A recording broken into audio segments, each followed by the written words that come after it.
एक जगह और पढ़ा है मैंने कि ये जो मुख्य मुख्य बातें बता रहा हूं आपको, इस कैकेयी के बारे में लोग बहुत बुरा सोचते हैं।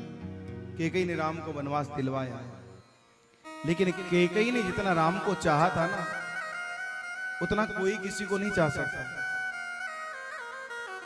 कैकेयी को त्याग मूर्ति बोला है, त्याग मूर्ति।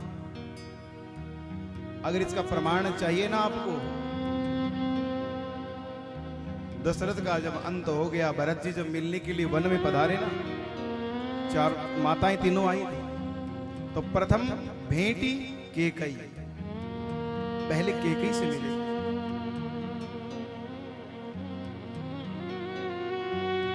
रामचरितमानस में या कहीं और मानस में आपने सुना है कि राम जी कभी ननिहाल गए थे, लेकिन भरत का भी है, शत्रुघ्न का भी है, लखन का भी है, और राम को कभी नहीं जाने दिया, उसने अपने पास रख दिया।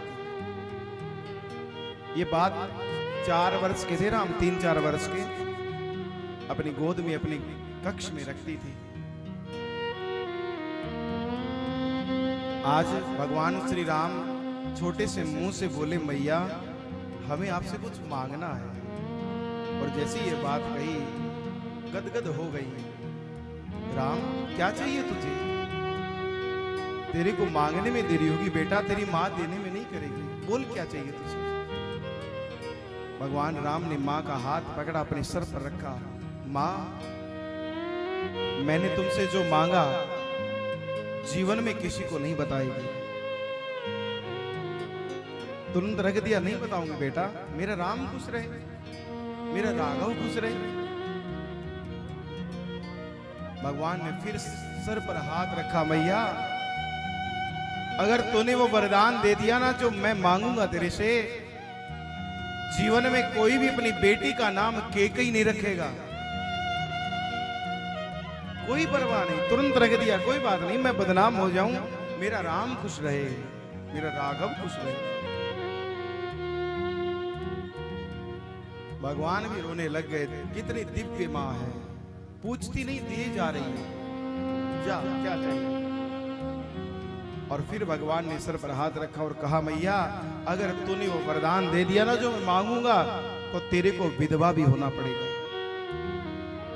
एक बार तो घबरा गई, हाथ हटा लिया, कैसे क्या मांगेगा तू, लेकिन फिर हिम्मत करके तुरंत रख दिया, चाहे मेरे को वैदव्य योग देखना पड़े, मेरा राम खुश रहे बस। तब भगवान राम ने कहा, मैया मेरे विवाह के बाद में एक ऐसा समय आएगा जिसमें 2 वरदान तेरे को मेरे पिता ने दिए हैं, मेरे लिए वनवास और भरत के लिए राज्याभिषेक मांगना हो। तुरंत हाथ हटा लिया, पागल हो गए, मेरा नाम बदनाम हो जाए बेटा, मेरे को चाहे कितना ही लोग भला बुरा कहे, लेकिन मैं राघव को दूर करूंगी, ये कभी नहीं होगा। मना कर दिया, नहीं होगा ये। लेकिन भगवान राम ने कहा, भैया तूने वचन दिया है हमें, और तू वरदान नहीं मांगेगी ना वो, तो कैसे उद्धार होगा? सबरी कर रही रास्ता साहब, राम मेरे कब घर आएंगे, कैसे दर्शन होगा उनको? तू ही है वो कराने वाली, यश तेरे को प्राप्त होगा, तू ही वो मां बनेगी। और हिम्मत करके महाराज आज वो वरदान अपने कलेजे पर पत्थर रख लिया उसी टाइम, ताकि वो टाइम जब आए तो कैकेयी कहीं प्राण निकल ना जाए, मर ना जाए, अपने से राम को दूर रखने लगी। आज वही वरदान मांगा कि सुनहु प्राण प्रिय भावत जी का, देहु प्रथम वर भरत ही टीका।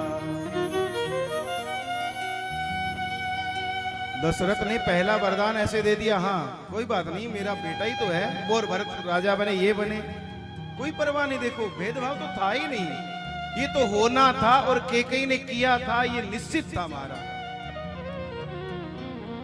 और दूसरा जब मांगा कि तापस वेश विशेष उदासी, 14 बरस राम बनवासी, 14 राम वनवास। इतना विशाल शरीर राजा का हाथी के जैसा धड़ाम से जमीन पर गिर गए। चरणों में गिर रहे हैं, तू मान जा कैसी भी करके, ये मत मांग। मेरे को दुख इस बात का नहीं कि तू वरदान मांग रही है, मेरे को दुख इस बात का है राघव को अगर पता लग गया तो एक क्षण भी नहीं रुकेगा। ऐसे पुत्र थे महाराज।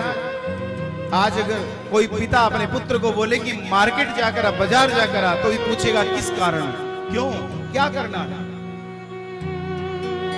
राम ने एक बार भी, दशरथ की मृत्यु क्यों हुई पता है आपको?